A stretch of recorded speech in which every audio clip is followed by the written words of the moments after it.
I was watching the film, and a lot of people want to criticize Drake May for this game, and I think the stat sheet doesn't tell the whole story because I felt like Drake May didn't play that bad. I felt like, given the circumstance, the conditions, I don't think he was awful Oh, at all because I'm looking at a lot of what's going on in that game, and it was just the Broncos defense, the passing defense was outstanding. They were covering damn near everything. And even when the play call was the correct play call, Kayshawn Booty is not better than Patrick Surtain. Like when you look at the two shots that Drake May took, mm-hmm. nobody else was really open in that scenario. And really, the design of the play was to go to Kayshawn Booty. And he was like, you know what?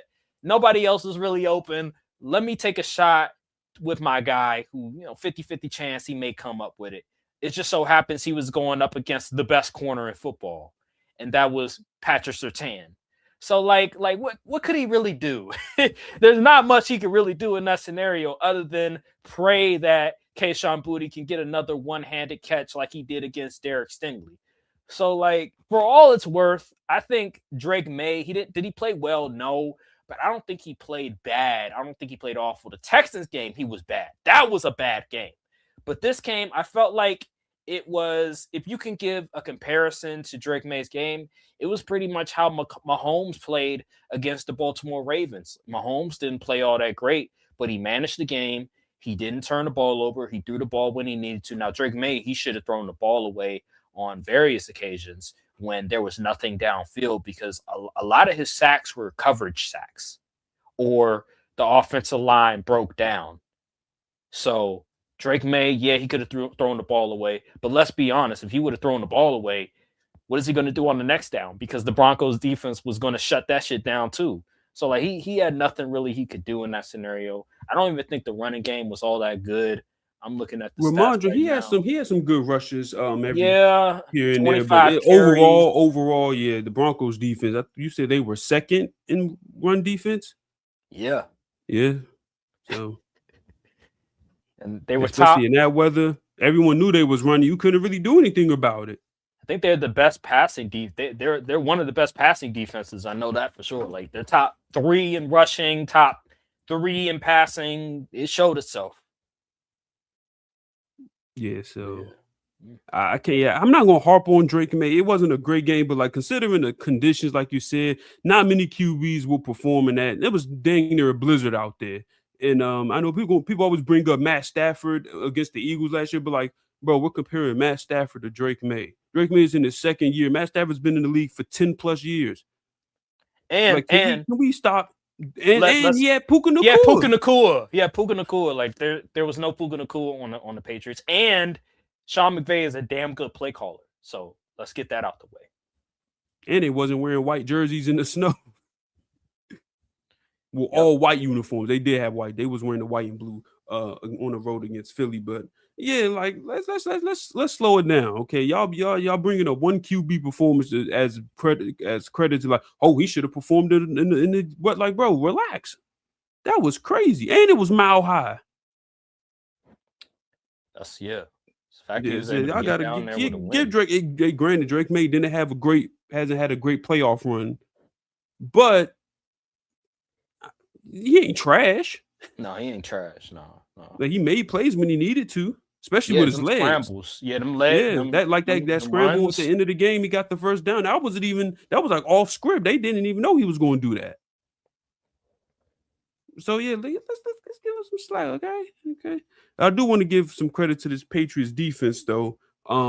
Past defense, man, that D line was getting after it today, and mind you, the Broncos are one of the best offensive lines in the entire league.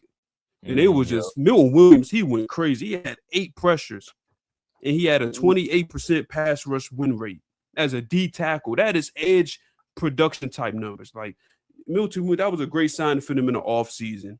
And Gonzo, even though he got beat on that one play on that touchdown, I believe, he came back and got a pick, and he had a pass defense, and he had a sack.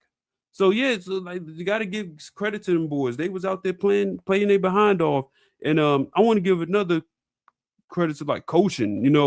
One thing I give Mike Vrabel credit for, I know people had got on him previous playoff runs and how he faltered and fell short. I feel like this time he knew exactly what his team was and who exactly was on the other team. He said, "Listen, we're not gonna get super cute and try to force stuff that ain't there. We're going to play our game of football, and we're just going to punt and rely on our defense because the defense has been tearing stuff up all day."